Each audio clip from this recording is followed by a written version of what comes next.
Break के बाद एक बार तो फिर स्वागत है आपका और उस वीरेंद्र सोनू जी के पास हम चलते हैं। वीरेंद्र सोनू जी, आपको नहीं लगता है कि कांग्रेस की अगुवाई वाली केंद्र सरकार ने वक्तन जम्मू कश्मीर पर प्रयोग किए हैं, जिसकी वजह से भी जम्मू कश्मीर के हालात ऐसे बन गए? आतंकवाद भी आया, अलगाववाद भी आया, पत्थरबाजी भी आई और कहीं कभी स्वायत्तता को सपोर्ट किया, कभी सेल्फ रूल को सपोर्ट किया और कभी ड्यूअल करेंसी का आह्वान लगाने वालों के साथ भी कांग्रेस ने हाथ मिलाया। देखिए ऐसे है विनोद जी कि मैं तो आज की बात अगर करूं, जिस मुद्दे पर भी इकट्ठे हैं, जो आज जो मुश्किलें हमारे सामने हैं, पहली बात तो ये है कि मैंने सभी भाइयों को सुना, बीजेपी के मेरे बड़े भाई हैं, जब वो बात करते हैं तो आपने प्रयोगशाला की बात की और वाकया में भी सबसे ज़्यादा प्रयोग तो भारतीय जनता पार्टी ने यहाँ कर दिए। प्रयोग के प्रयोग भी हमने अपनी ज़िंदगी में सुना था, एजिटेशन होती है, स्टेट यूटी से स्टेट बनती है। इन्होंने पहला काम किया, स्टेट से यूटी बना दी। इन्होंने अभी महाराजा साहब का नाम लिया, किया, महाराजा साहब को अपमानित किया। भाई जितना महाराजा साहब का अपमान आप लोगों ने किया है ना, मुझे नहीं लगता इतिहास में किसी ने किया होगा। उनकी बनाई हुई रियासत को आपने तोड़ के उसको दो हिस्सों में बांट दिया, हमें यूटी में तब्दील कर दिया। भैया आप मुझे बताइए, एक विधान, एक प्रधान, एक निशान की अगर आप बात करते हैं तो जो नॉर्थ ईस्ट में आपकी सरकार है, वहां आपका चीफ मिनिस्टर है, वहां आप दो फ्लैग लगा के क्यों घूमते हो? वहां आपकी वो कहां चली जाती है मंशा? और दूसरी बात, मैं रैली की अगर बात करूं, भाई रैली के बारे में तो मैं एक ही कहूँगा, पंजाबी की कहावत है, मझ बेच के खोती ली, दूध पीण तो गए तो ली छुट्टनी पई। भाई मुझे बताओ भी जम्मू कश्मीर के लोगों को, जम्मू के नौजवान को कल की रैली से मिला क्या है? क्या मिला है, क्या हासिल हुआ है?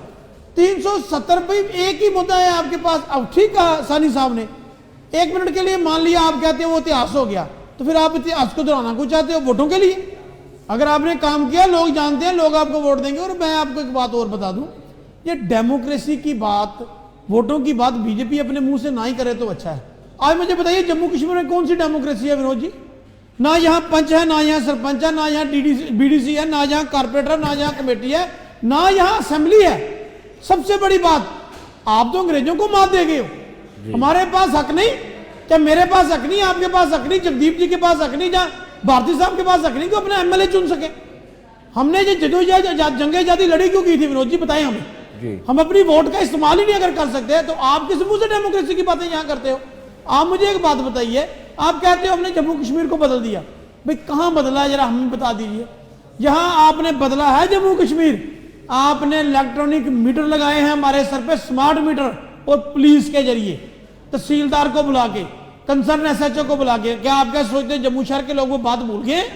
आपने प्रॉपर्टी टैक्स लगाया हम पर, हमारे चुने हुए नुमाइंदों ने हाउस में ये रेजोल्यूशन पास किया था कि हमें प्रॉपर्टी टैक्स नहीं लगेगा।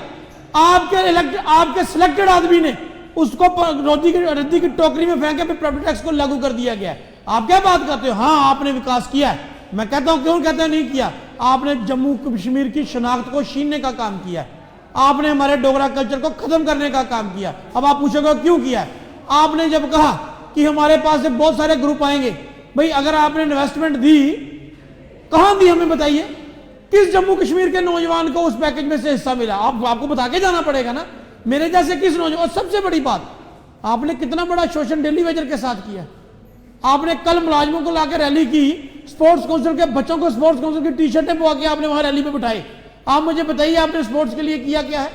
रैबरे खेल आप खत्म करके, रैबरे रात आप खत्म करके, नौजवान सड़कों पर है। आप किस मुंह से बातें करते हैं? मैं आपके लिए बड़ी बात कहता हूं, आज बात दोबारा कहता हूं, शिकवा नहीं तेरी बेवफाई का हरगिज, गिला तो तब हो अगर तूने किसी के साथ निभाई हो।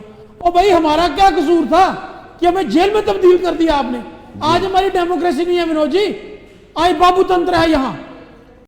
आज कोई आदमी जी लगता है, एसएसपी लगता है, आपकी जगह मैं चैनल पे कह रहा हूं, वो किसी की बात नहीं सुनता। 3-4 लोग हैं जिनकी बात सुनी जाती है। आम आदमी की सुनवाई देखिए, आप जाकर देखिए तहसील ऑफिसों में, आप जाकर देखिए करप्शन का नंगा नाच जो आप लोग नचा रहे हो। पहले तो आप कहते हमने ऑनलाइन कर दिया, पहले तो कोई गरीब बेचारा 50-100 देके अपना काम करवा देता था। आज तो जो 100 से करवाता था 2000 रुपये आपने कर दिया, वो कहते सख्ती बड़ी होगी भाई, अब सब कुछ ऑनलाइन है। भैया आप तो करप्शन के जन्मदाता। और सबसे बड़ी बात विनोद जी, एक सीनियर IAS अफसर ने इन पर इल्जाम लगाया था। उन्होंने कहा था ये जल शक्ति डिपार्टमेंट है, पेयजल में 10,000 करोड़ का घोटाला हो गया। मुझे नहीं पता कितने, मैंने नहीं कहा, किसी अपोजिशन पार्टी ने नहीं कहा, सीनियर IAS अफसर ने लेटर लिखकर कहा। आज तक आप जांच नहीं कर पाए। अगर ऐसा इल्जाम कहीं मेरे पे लगा होता 2 रुपए का, शायद मैं जेल में होता। वो सच था झूठ था? और एक बात, बड़ी बात, आप खेल की बात करते हैं, अब खिलाड़ियों की बात करते हैं। और जिस देश की बच्चियों जिन्होंने मेडल जीते उनका यौन शोषण का उन्होंने आरोप लगाया, उस आदमी को आप पूछ नहीं सके हो, प्राइम मिनिस्टर साहब उसको साथ लेके घूमते हैं। आप किस खिलाड़ी की बात करते हो, किस खेल की बात करते हो आप? मैं कहता हूं अगर आपको थोड़ी बहुत भी कोई रह गई हो ना, जम्मू कश्मीर के लोगों जो बीजेपी में हो, सब लोग बीजेपी छोड़ के बाहर आ जाओ।